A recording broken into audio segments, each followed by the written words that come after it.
Hello guys, this is Aditya Joshi. कल मैंने एक वीडियो अपलोड की थी जिसमें मैंने तुम्हें बोला था कमेंट करके बताओ हेल वीक स्टार्ट होने से पहले तुम्हारा टारगेट क्या रहा था, तुम्हारा स्कोर कितना रहा था और हेल वीक खत्म होने के बाद तुम्हारा स्कोर कितना इंप्रूव हुआ था। उस वीडियो के कमेंट सेक्शन को पढ़ के बाय गॉड मैं कितना प्राउड फील कर रहा हूँ, यू हैव नो आइडिया। मतलब बहुत बहुत I am very proud of you. First of all let me just tell you कि वो hell week challenge was very tough, but it was made that way. क्योंकि अगर कोई बच्चा बाय चांस 7 डेज में 100% चीज़ें कवर नहीं कर पाता, लेकिन 50 to 70% भी कंप्लीट कर देता है, तो वो चीज़ें होंगी जो वो अगर खुद से करने बैठता तो उसे पूरा महीना लग जाता कवर करने के लिए। Can you imagine? मैंने तुम्हें बोला था फिजिक्स की एंटायर एनसीईआरटी के सारे सॉल्व एग्जाम्पल समरी वगैरह तुम्हें एक दिन में खत्म करने, 11th 12th कंबाइंड, मतलब 4 किताबें। अगर तुम खुद से टारगेट बनाते तो तुम्हें कितना टाइम लग जाता? तो लेट्स एज्यूम तुम पूरी नहीं कर पाए, तुम खाली आधा ही टारगेट कर पाए, दैट मीन्स तुमने खाली 11th की कर ली। लेकिन तुम समझ पा रहे हो, एक दिन में तुमने एंटायर 11th की फिजिक्स की एनसीईआरटी में वो सब कर लिया जो पेपर में आएगा। मतलब तुमने एनसीईआरटी कवर कर दी एक दिन में। तुम सोच रहे हो खुद से अगर करने बैठते, could you even imagine giving yourself this target? ये थी beauty of hell week challenge. It was to push you past your limits, give you something जो तुम खुद से ना कर पाते, तो अगर तुम वो अचीव ना भी कर पाओ तो तुम दूसरों से बहुत आगे हो जाओगे। Hell week challenge Parkinson's law के ऊपर बनाया गया था। दैट मीन्स अगर एक टाइम कंस्ट्रेंट के अंदर मैं तुम्हें बहुत सारी चीज़ें दे दूँ ना करने के लिए, तो वो चीज़ें हो जाएंगी। और अगर विदाउट टाइम कंस्ट्रेंट दूंगा तो वो चीज़ें नहीं हो पाएंगी। पार्किंसंस लॉ के बारे में तुम लोग पढ़ना। The thing is, I am very proud of you, you all did very very good.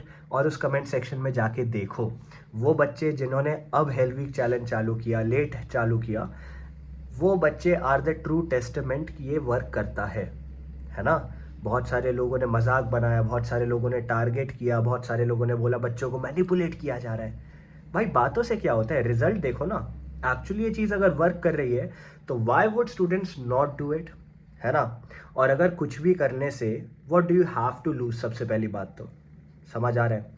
एक हफ्ता अगर देने से तुम्हारा स्कोर इतना ड्रास्टिकली इंप्रूव हो रहा है, तुम्हारा कॉन्फिडेंस बढ़ जा रहा है, नेगेटिव्स कम हो जा रहे हैं, स्कोर इंप्रूव हो रहा है, मॉक टेस्ट लगा पा रहे हो, एनसीईआरटी कवर कर पा रहे हो, पीवाईक्यू कवर कर रहे हो, एग्जाम्पलर कवर कर रहे हो, सारी चीज़ें कवर कर रहे हो जो पेपर में आने वाली है सिर्फ एक हफ्ता देने से, तो why should you not give that week to your self? Hell week challenge इन सब चीज़ों को दिमाग में रख के बनाया गया था। This is not the only challenge for you, ठीक है। 15 अप्रैल के आसपास कुछ और बड़ा आने वाला है तुम लोगों के लिए। फ्यूचर में बहुत सारी चीज़ें, नीट से पहले I will give you every tool that you can use to crack NEET. I am so very proud of you. जिन लोगों का हेल वीक चैलेंज खत्म हो गया, जिन लोगों ने मॉक टेस्ट दे दिया, स्कोर भी इंप्रूव हो गया, एनालिसिस करो, देखो इस मॉक टेस्ट में क्या चीज़ें रहेगी जो वीक है उसको ख़त्म करो।